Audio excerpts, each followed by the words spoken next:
Assalamualaikum warahmatullahi wabarakatuh. Kami dari kelompok 4 ingin mempresentasikan hasil diskusi kelompok kami, di mana pembahasan pada kelompok kami itu mengenai pengawetan bahan pangan dengan bahan kimia. Adapun anggota dari kelompok 4 yaitu Rahmawati dan Poppy Fitra Wahyuni. Nah, rumusan masalah yang akan dibahas yaitu yang pertama, apa pengertian pengawetan bahan pangan dengan bahan kimia. Kemudian yang kedua, apa tujuan dari pengawetan bahan pangan dengan bahan kimia. Dan yang ketiga, apa saja jenis bahan kimia yang digunakan sebagai pengawet bahan pangan. Yang keempat, bagaimana dampak positif penggunaan pengawetan bahan kimia. Dan yang terakhir, bagaimana dampak negatif penggunaan pengawet bahan kimia. Oke, baik, kita masuk ke pembahasan pertama, yaitu pengertian pengawetan bahan pangan dengan bahan kimia. Nah, pasti kalian sudah tahu kan bahwa atau kalian pernah menjumpai bahwa bahan pangan itu sering diawetkan dengan bahan kimia. Nah, sebenarnya bahan pengawet makanan dengan bahan kimia itu apa aja sih? Bahan pengawet makanan dengan bahan kimia adalah bahan atau senyawa yang ditambahkan ke dalam makanan yang bertujuan untuk mencegah atau menghambat terjadinya kerusakan makanan oleh kehadiran organisme dengan menggunakan bahan kimia seperti garam, nitrat, natrium benzoat, asam sitrat, dan sebagainya. Selanjutnya kita masuk ke tujuan penggunaan pengawetan pada bahan pangan.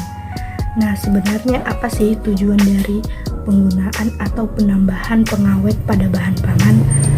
Nah, secara umum tujuannya yang pertama, menghambat pertumbuhan mikroba pembusuk pada bahan pangan, baik yang bersifat patogen maupun tidak patogen. Yang kedua, memperpanjang umur simpan pangan.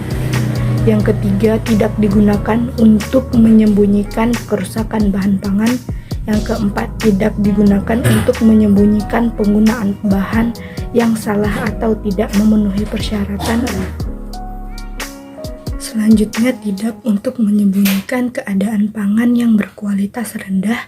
Dan yang terakhir, tidak menurunkan kualitas gizi, warna, cita rasa, dan bau bahan pangan yang diawetkan. Baik, terima kasih atas kesempatan yang telah diberikan kepada saya. Di sini saya akan menjelaskan mengenai jenis bahan kimia yang digunakan sebagai pengawet bahan pangan. Dilansir dari Peraturan Kepala BPOM Republik Indonesia Nomor 36 Tahun 2013, ada beberapa jenis bahan pengawet makanan yang diizinkan untuk digunakan dalam makanan. Adalah yang pertama, ada asam sorbat dan garamnya. Bahan ini sering digunakan untuk mengawetkan wine, keju, roti, kue, serta daging. Zat asam sorbat ini terbilang efektif dalam mencegah pertumbuhan jamur pada makanan. Kedua, ada asam benzoat dan garamnya. Natrium benzoat adalah bentuk asam benzoat yang paling banyak digunakan. Senyawa ini dipakai untuk menghambat pembusukan pada makanan asam seperti soda, jus, saus salad, kecap, dan bumbu. Ketiga, ada sulfit atau sulfur dioksida. Pengawet satu ini dapat mencegah pertumbuhan mikroorganisme pada daging, buah-buahan, jus buah, sayur, sirup, wine, dan selai. Sulfit memiliki nama lain yakni potasium bisulfit dan metabisulfit. Berikutnya ada nitrit dan nitrat. Secara alami, keduanya dapat ditemukan pada sayur. Tubuh pun bisa memproduksinya sendiri. Nitrit dan nitrat berguna untuk mencegah pertumbuhan bakteri berbahaya, menambah rasa asin pada makanan, serta memberi warna merah pada daging. Makanya kedua bahan ini sering ditambahkan ke dalam daging olahan seperti saus dan ham. Nah, prinsipnya bahan-bahan yang sudah dijelaskan tadi aman digunakan jika mengikuti batas yang dianjurkan BPOM. Nah, ini berarti bahwa penggunaan bahan pengawet yang melebihi batas aman dinilai berbahaya bagi kesehatan. Lain halnya dengan jenis pengawet di bawah ini yang memang dilarang untuk ditambahkan ke dalam makanan, seperti asam borat atau boraks dan formalin. Kita sering menjumpai bahwa asam borat atau boraks dan formalin biasa ditambahkan ke dalam makanan. Nah, sebenarnya asam borat ini atau boraks biasa itu digunakan sebagai anti jamur kayu, pembasmi kecoa, antiseptik, salep kulit, bahan deterjen, sabun, cat, desinfektan, pestisida, serta keramik.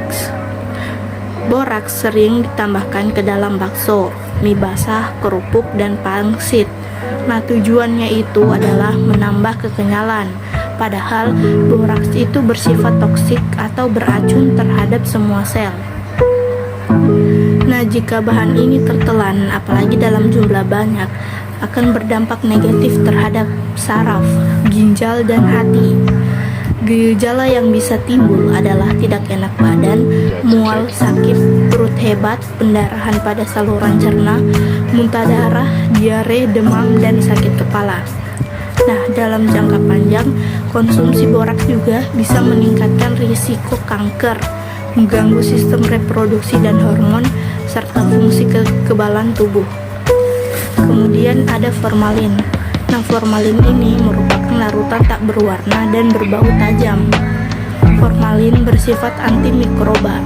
Tidak heran jika formalin banyak dimanfaatkan sebagai bahan pembersih lantai dan pakaian, pembasmi serangga, pupuk, dan parfum, pengawet produk kosmetik, serta mayat.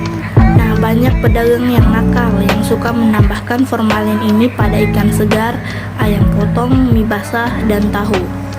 Senyawa kimia ini dapat menyebabkan efek akut berupa reaksi alergi dan iritasi, kemerahan, mata berair, mual, muntah, sakit perut, dan pusing. Formalin pun bersifat karsinogenik yang meningkatkan kemungkinan penyakit kanker. Berikutnya, dampak positif penggunaan bahan pengawet. Yang pertama, agar makanan dan minuman yang diberi bahan pengawet lebih tahan lama. Kedua, melindungi makanan dan minuman dari bakteri atau jamur.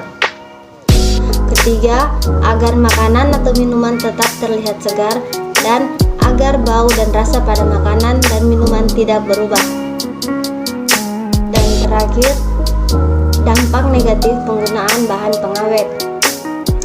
Yang pertama ada kalium nitrit yang dapat menyebabkan keracunan apabila digunakan secara berlebihan. Selain itu, dapat menimbulkan anemia, sesak nafas, sakit kepala, dan radang ginjal. Kedua, kalium propionat dapat menimbulkan migrain dan kesulitan tidur apabila digunakan secara berlebihan. Ketiga, kalium asetat dapat menyebabkan rusaknya fungsi ginjal karena saat ini sulit dikeluarkan oleh ginjal.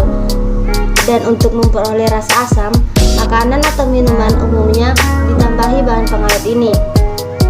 Dan terakhir ada asam benzoat. Apabila digunakan secara berlebihan, dapat menghambat enzim pencernaan untuk sementara waktu dan menurunkan kadar glisin. Selain itu juga dapat mengganggu pernafasan, khususnya pada penderita asma. Sekian presentasi dari kami, lebih dan kurangnya kami mohon maaf. Terima kasih. Wassalamualaikum warahmatullahi wabarakatuh.